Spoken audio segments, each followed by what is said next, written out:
the meeting in the Oval Office where he made the request about Mike Flynn, was that the only time he asked you to hopefully let it go? Yes. And in that meeting, as you understood it, he was asking not about the general Russia investigation. He was asking very specifically about the jeopardy that Flynn was in himself. That's how I understood it, yes, sir. And as you perceived it, while it was a request that he hoped you did away with it, you perceived it as an order, given his position, the setting, and the like, and some of the circumstances. Yes. At the time, did you say anything to the president about that is not an appropriate request, or did you tell the White House counsel that is not an appropriate request? Someone needs to go tell the president that he can't do these things? I didn't, no. Okay. Why? I don't know.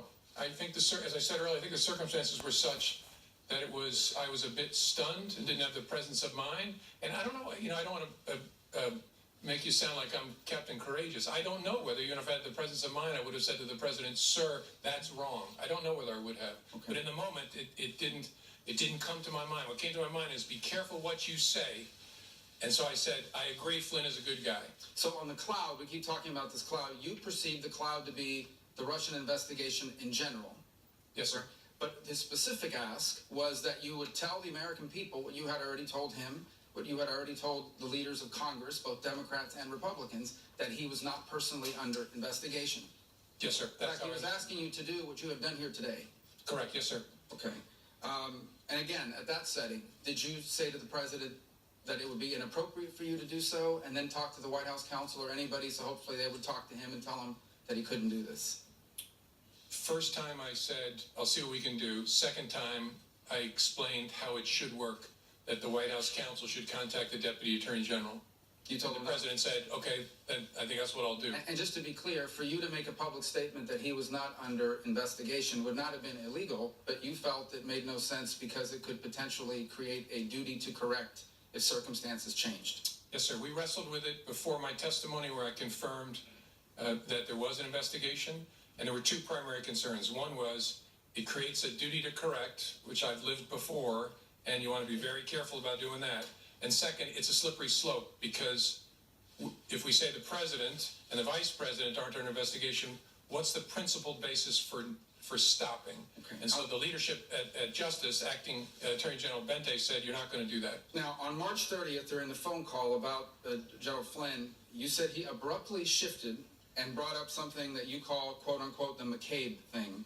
Specifically, the McCabe thing, as you understood it, was that McCabe's wife had received campaign money from what I assume means Terry McAuliffe.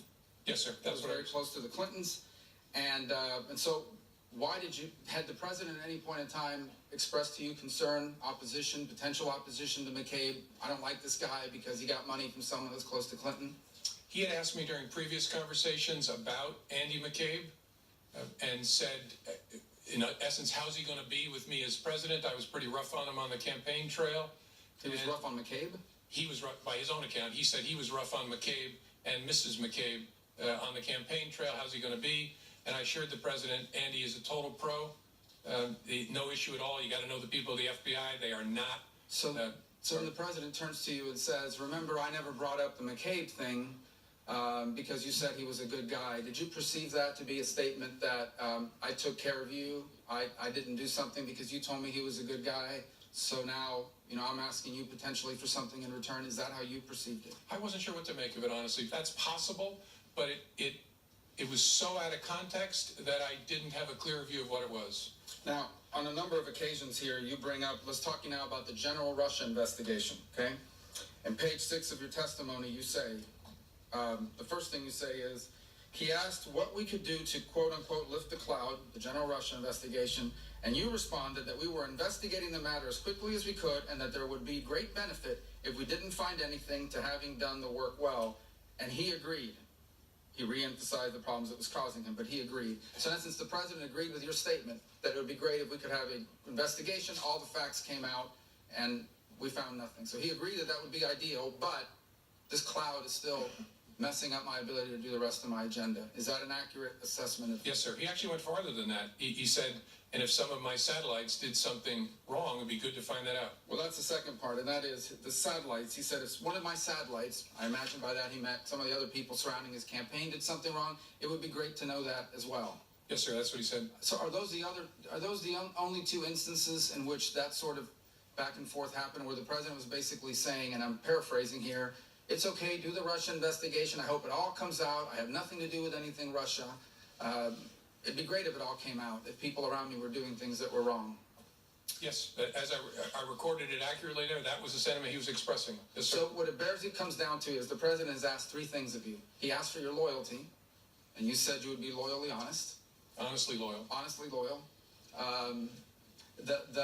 He asked you on one occasion to let the Mike Flynn thing go because he was a good guy. By the way, you're aware that he said the exact same thing in the press the next day. He's a good guy, he's been treated unfairly, et cetera, et cetera. So I imagine your FBI agents read that. I'm sure they did. The president's wishes were known to them, certainly by the next day when he had a press conference with the prime minister. Going back, the three requests were, number one, be loyal. Number two, let the Mike Flynn thing go. He's a good guy. He's been treated unfairly. And number three, can you please tell the American people what these leaders in Congress already know, what you already know, what you told me 3 times, that I'm not personally under investigation? Those are the 3 things he asked. Yes, sir. You know, this investigation is full of leaks left and right. I mean, we've learned more from the newspapers sometimes than we do from our open hearings, for sure. You ever wonder why, of all the things in this investigation, the only thing that's never been leaked is the fact that the president was not personally under investigation, despite the fact that both Democrats and Republicans and the leadership of Congress knew that and have known that for weeks? I don't know. I find matters that are briefed to the Gang of 8 are pretty tightly held, in my experience.